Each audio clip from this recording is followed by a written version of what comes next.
Hello, everyone. Welcome to the wild, wild west of adulting with your co-hosts, Yeti Essien and Christina Farinacci Roberts. Today's theme or topic of the day is May the Road Rise Up to Meet You. May the road rise up to meet you. And we did want to extend a happy St. Patty's Day to everyone out there. I know it's a little bit frustrating because we would normally be celebrating possibly at restaurants or local pubs, but due to the current COVID-19 situation, we may be hunkering down in our homes and celebrating quietly with loved ones. So we wanted just to kick off today's discussion by just covering what's going on in the local news. So Christina, you want to share a little bit of highlights, lowlights? What are we hearing? Well, okay, so we had our podcast yesterday. I go about my day. Last night, I'm reading through some posts on my social media feed, and I saw one person share that she had been laid off from a job that she's had for the last 14 years and kind of emphasize the fact that she had 14 successful years. She is in the event planning, hospitality industry. And so obviously if small businesses, restaurants, catering venues, they're not able to hold gatherings, the reality is they have to let at least salaried people go. And we're seeing all the trickle effects. So not only just the entrepreneurs themselves and the small business owners, but all the people who work for them. So, I also heard a friend's daughter who's a college student who bartends and waitresses to make money while she's in school. And so she's not currently in school and she can't work, but she still has to pay for the things that she needs to pay for in terms of her housing, her food. And so I know people in that situation are feeling really frenzied. I have other friends who are in the sort of skincare, estheticians, hairstylists, makeup artists. Some of them are closing down to be precautionary, and some are closing down because people don't want to come in because you have to be very close to those people. And so I know we have some local people in the Capital District who are trying to brainstorm ways that they can, we as a community can come together and help people who are in those situations. They're going to have a live Facebook Live at 8:00 tonight. So I'm really curious to see how they are going to suggest something that we can all collectively do. But this is definitely showing sort of the fragility of our economy and our as not just as a whole, but in our individual homes. So it goes kind of both ways. I don't know. We talked about how we both had similar instances, but in different contexts. So I'm going to let you go first, and then I can follow up. I was sort of head nodding as you were describing all of those kind of precarious situations. I remember graduating from undergrad during a downturn in the economy. I remember being in business school during a downturn in the economy. And I just remember the day that I closed on the mortgage for my first home. It was an apartment I was buying, and I closed on the mortgage the same day as I started school. And I just remember thinking, I have to just make it for 2 years. If I can just make it for 2 years, I put my life savings into this down payment. And I said, if I can make it through the 2 years, then I'll start having a salary again and I can, be able to survive. And so I closed on the mortgage, literally quit my job because I had to go to school full time. And within a matter of months, the market tanks. It was literally actually 1 month, to be clear. And so I'm sitting in class and, we're talking about this very theoretically because you get to be with all the top finance professors. This is NYU Stern School of Business. And they're talking about, what we should anticipate and sort of going through the market forces. But I'm feeling this in a very visceral way because I just put my entire life savings into a mortgage and the market's tanked, and it's not quite clear whether or not I'm going to have a job. And so I just remember this pressure of, Mhm. how am I going to make it? And I remember I had a fellowship which required me to keep a certain GPA, but I was so stressed out. I had been out of school for quite some time. And I was struggling in my classes, and I was thinking, well, what happens if I lose my fellowship? And what happens if I am saddled with these student loans and I don't have a job because the market has tanked? And so this pressure really started building up in me. It felt like probably like having a heart attack, or you can't breathe, that sort of pressure, that intensity. And I think when we talk about wellness holistically, it's not just physical health. A lot of times people think about physical health. They're starting to more broadly think about, Mhm. well, mental health and spiritual health, but it's even tied to, there's some professors at the Harvard School of Public Health who did a flourishing study and looked at other indicators. So beyond just the physical health or the time we spend in care with medical facilities or with our physicians, there are these other factors, whether it's financial stability or career satisfaction or of the quality of our relationships and connections with those that we love. And so this is sort of hitting on all of those dimensions because it's threatening the very livelihood of our survival when it comes down to those types of worries. And so it can be very scary to think about, what's the right next step for me? How do I go about, and approach this with a level head? And how do I not let that fear overwhelm me as I'm trying to figure out what my next steps are. So yeah, I was just nodding my head as you were sharing some of those stories that you've been reading through the feeds because it's very palpable. I remember when I graduated school, I had $23.74 in my account when I got my first check. And I ran to the bank with that first check because I just was so overjoyed, Mhm.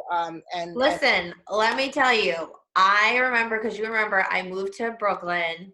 I didn't have a teaching job because I didn't have my teaching certificate because of that snafu back in undergrad that, you know, created all this other um created all these other issues. So I was working as a YMCA site coordinator. I was working as a English teacher for like foreign language people who English was their second language, and I was tutoring preschool teachers who needed to get the new certification to maintain their jobs. Many of them were immigrants whose English was a little bit limited, and so I was working those three jobs, and then I got into the New York City Teaching Fellows as a rolling fellow, and got my first. So from August 1st till November, I was working this like more of like a gig economy type of side hustles.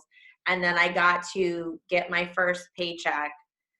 I think it was $800 for 2 weeks. Does that make sense? I think so. It was 39,000 a year was the starting salary for a teacher in New York City in 2003. So I was so grateful. Now, granted, I think my rent was $800 a month. So basically, one check went to housing, and the rest of the money I had to survive off of. But totally, totally understand that.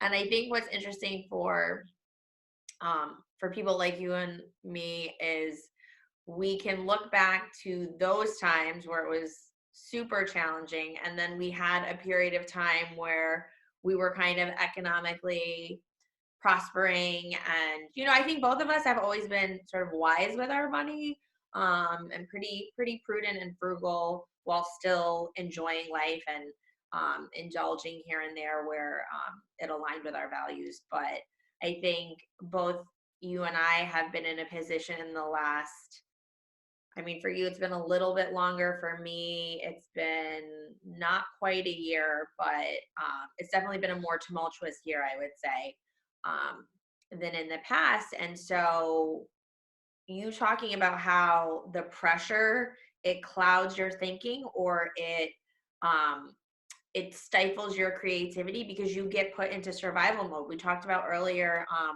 offline just how our brains, our actual brains, there's an override. Our amygdala, anytime we have a real or perceived threat, our brain goes into survival mode. And so you don't make decisions based on logic.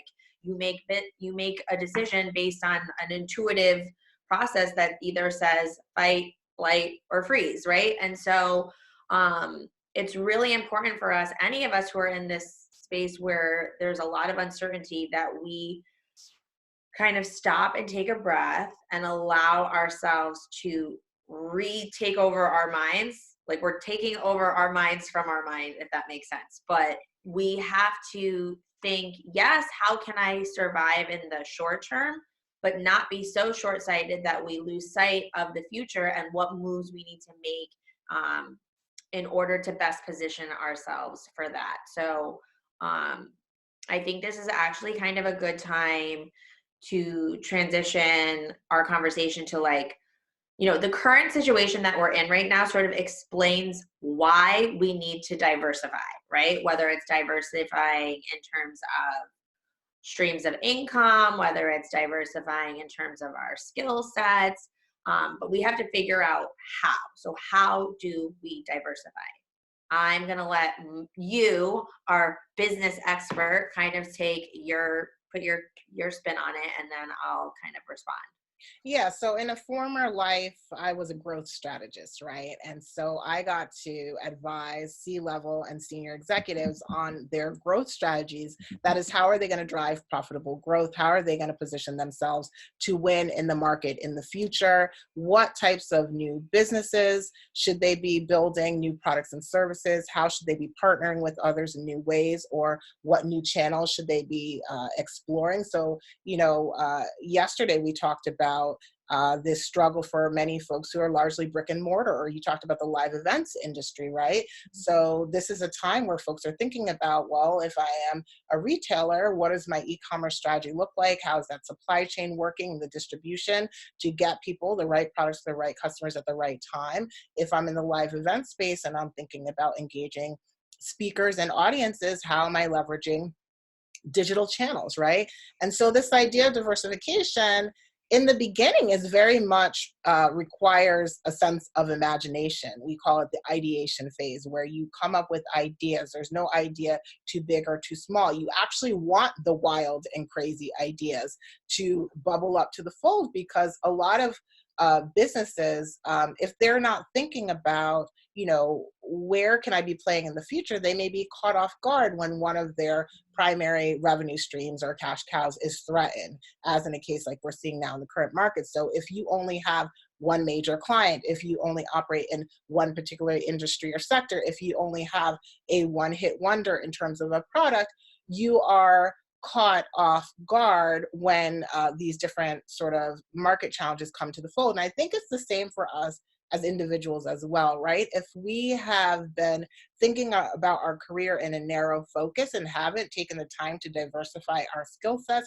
and position ourselves for growth, then when things happen like job loss or economic downturn, we are caught off guard, So it's a Yeah. little bit about sort of that proactive planning, that space where you're sort of thinking about, what are my skills that I have today, historically have done and am known for it from a personal brand perspective, and then what are those aspirational skills that I need to be developing, whether it is I'm used to be doing a lot of operations work and now I need to be more savvy in sales and marketing, or it could be I want to learn a particular skill set like coding, for Hmm. example, from a technology perspective. And so getting ahead of the curve on a lot of that stuff can help you to, like Christina said, not put all your eggs in one basket. I don't know if that's resonating with you, as you've kind of morphed a little bit and expanded into sectors outside of education, for example. So what's your Yeah. kind of thinking on that?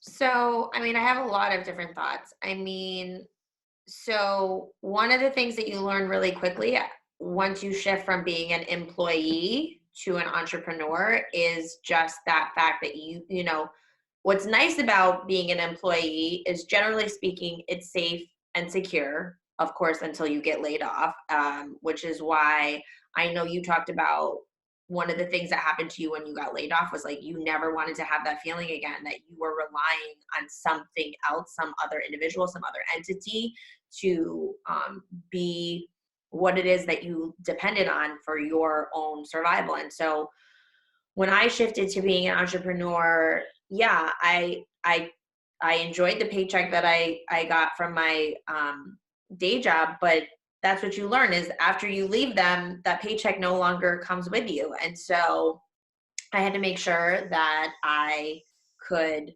survive based on my own skill set. And so I happened to get a contract with a school that was quite lucrative for me. And so they were my sole client. And so I knew that gravy train would not last forever. But in hindsight, I realized I should have been building things more along the way, even though I had that till X date, not realizing again the sales cycle. So that's something else that as an entrepreneur or a new entrepreneur, I think every industry is different for the sales cycle.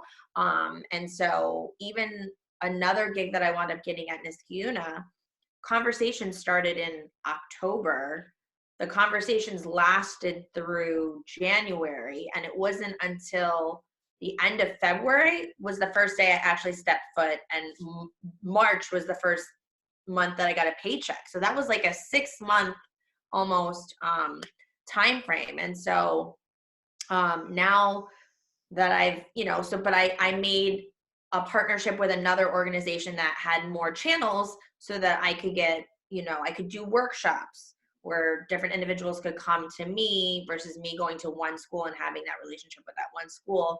And this has gotten me to get creative to think about, okay, I have a potential partnership with the United Way. I have a potential partnership with the YMCA. So it's like, what are other industries or organizations that I can try to connect in? I put in an RFP for a tech nonprofit to do their diversity, inclusion, and equity work because that is a skill set that I have that actually transcends the education space. So I think it's about thinking about the things that you already know and are able to do and figuring out what are other potential consumers of that or other potential providers that need those services.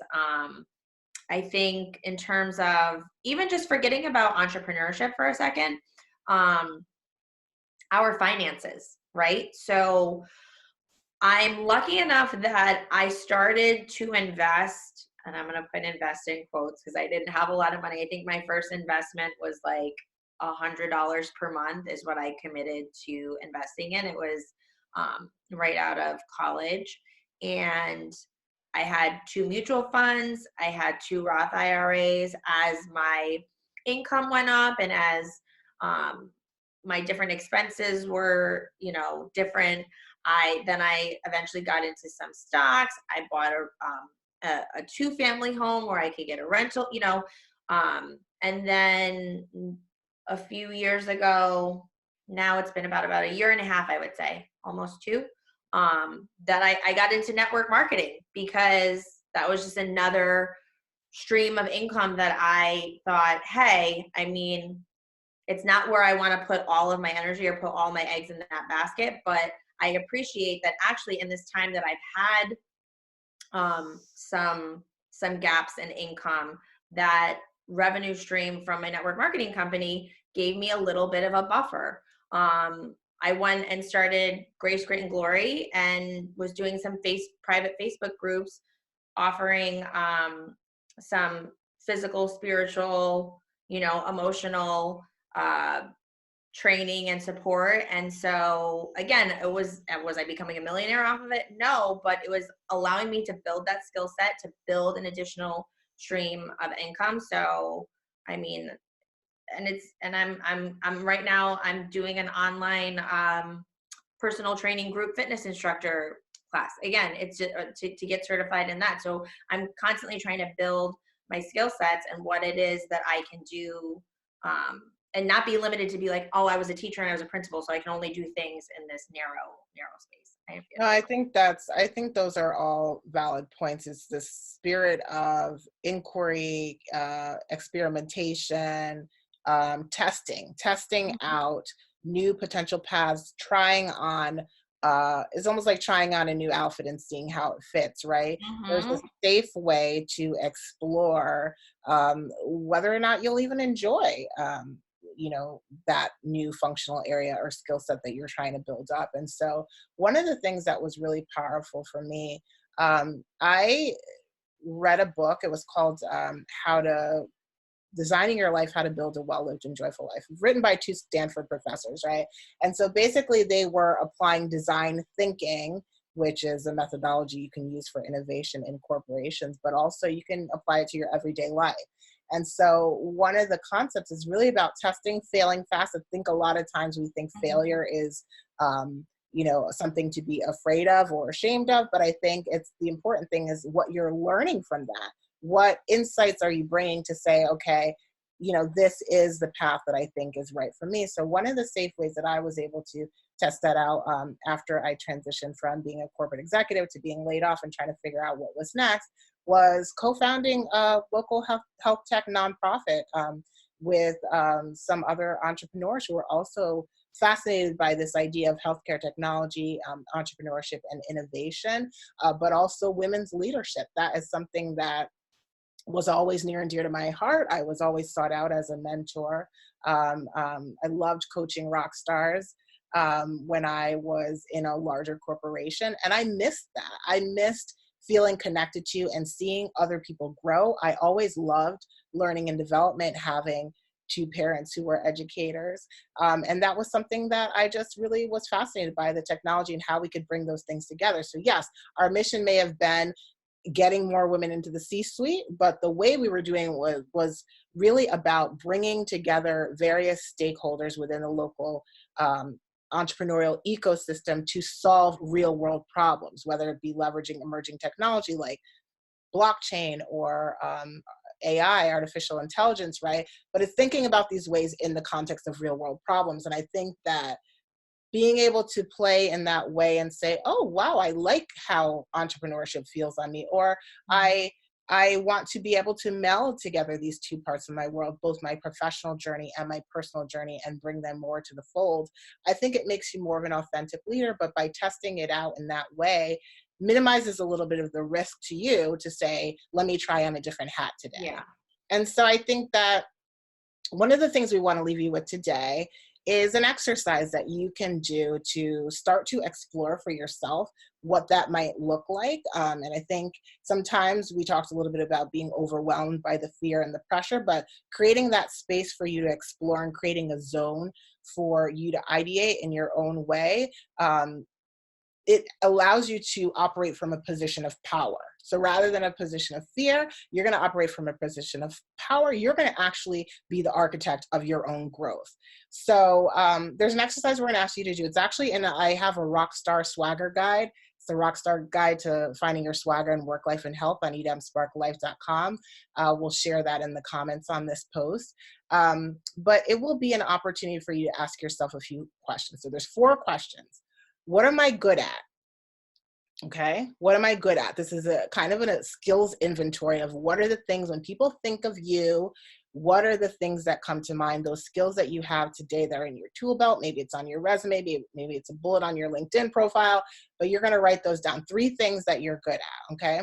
Then you're going to write down 3 things that you are passionate about, because as we know, sometimes those two lists are two different lists, right? You may be very good at data analysis, but you have a creative side as well, and you want to explore maybe graphic design, right? So you want to sort of think about, okay, what am I good at? What am I passionate about? Okay. The next question, and you're going to write 3 things in each of those. The next question is going to be more tactical, which is what does the world need? Okay. And then we talked about diversification early on. Mhm. And many see problems from a place of fear, but problem or crisis can also mean opportunity, new and different and challenging problems that need to be solved. So you're going to say, what does the world need right now? You're going to write down those 3 things. And then the last question is really foundational, which is what can I get paid for? Okay, because unless you're in the nonprofit sector, which there are folks who are in that space, you have to be thinking about how do I actually monetize this? So not just something that I do as a hobby or in my spare time, but how can I actually use this as a revenue stream? Okay, so that last bucket is going to be 3 things that you can be paid for, and then when you write down the responses to those 4 questions, you're going to start to see where is their overlap. Where's their overlap? So today, the point of the exercise is not necessarily to come up with the answers, but it is the It's about foundation for them. exploring it. It's about putting things into the universe, not limiting your beliefs. And Yeti talked about earlier, just like there's no wrong answers. There's no just don't self-censor. Allow yourself to write whatever it is. When it's if you're asking yourself, what am I good at? Um, it could be picking out great karaoke songs for your friends. I mean, that's not a normal like skill set, but it's fun. And if you're good at it, you're good at it, and it might lead to something else. I once had a mentor who talked about a concept he called info sponging, where he just wakes up every day and he reads something for 15 minutes that's totally outside of his industry, and if something seems a little interesting to him, he writes it down. He's got this notebook, and over time what winds up happening is your brain pieces together all these sort of random facts, and oftentimes it will lead him to disrupt or come up with a new concept, or actually an old concept that's applied in a new way that then becomes revolutionary.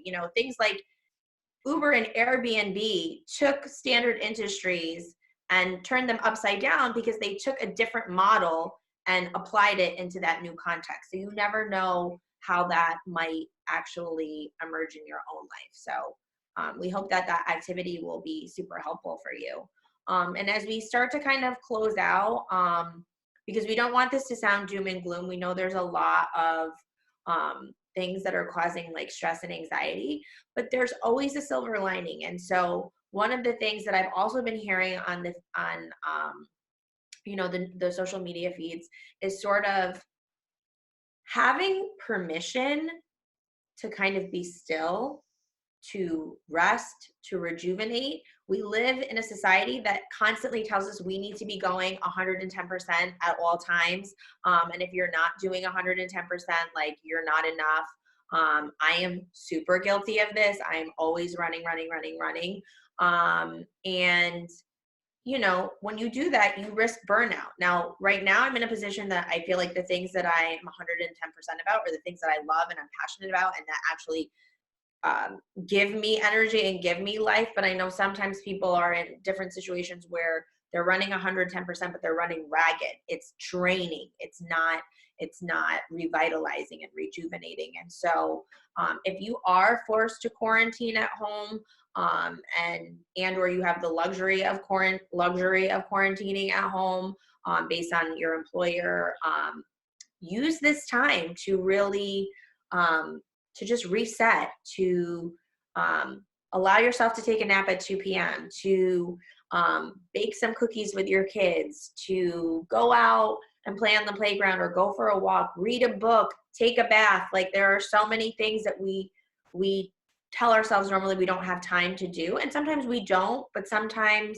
we don't give ourselves the permission to. And I hope that some people, can take advantage of this collective time. I don't know if you want to add to that, Yeti. Well, I was going to say, I mean, you talked about silver linings, and sometimes the disappointments or the setbacks actually redirect our path. And so, it can be scary to take that first step because you're not sure. We started off talking about may the road rise up to meet you.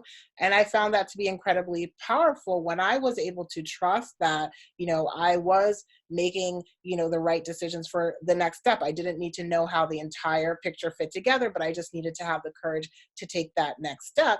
The road inevitably rose up to meet me. People that I needed to connect with, partner with, collaborate, cross my path at the exact time when I needed them. And so I think there's a little bit of that surrendering, especially if you're a type A or overachiever. So You like to be in control.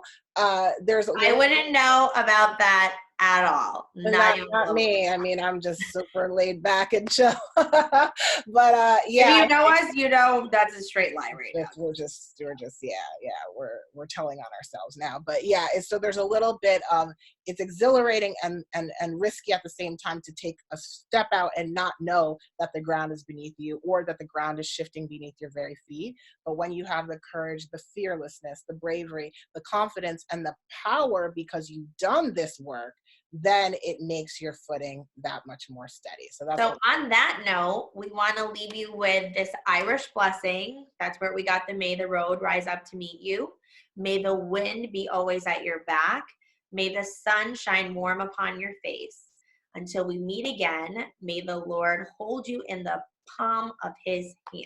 And I love, and Yeti, that um, you talked about, like, for both of us, our faith is really important to us. And so while it's really easy to get caught up in the micro, it gives us great comfort and peace to know that there is this being that is got the macro covered. And I'm seeing so many people, again, anytime there's some sort of tragedy or tumultuous situations, that's when our common humanity shows what we're made of. That bad things happen, but there's still good, there's love, there's unity, there's community.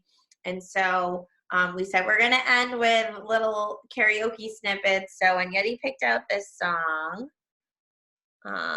Yes, I do like country music. Okay. I will admit it. all right, here we go. Let's see if this works out. I'm very eclectic in my music, so it's I don't discriminate. Okay, so if you're a country fan, you probably know "Bless the Broken Road." Mhm. Do a little bit of the chorus.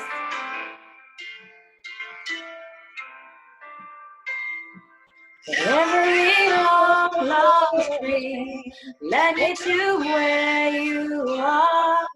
Others who broke my heart, they were like northern stars, pointing me on my way into your loving arms.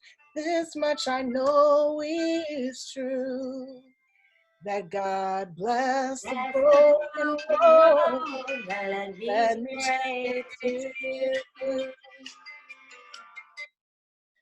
So yes, this is how we get down.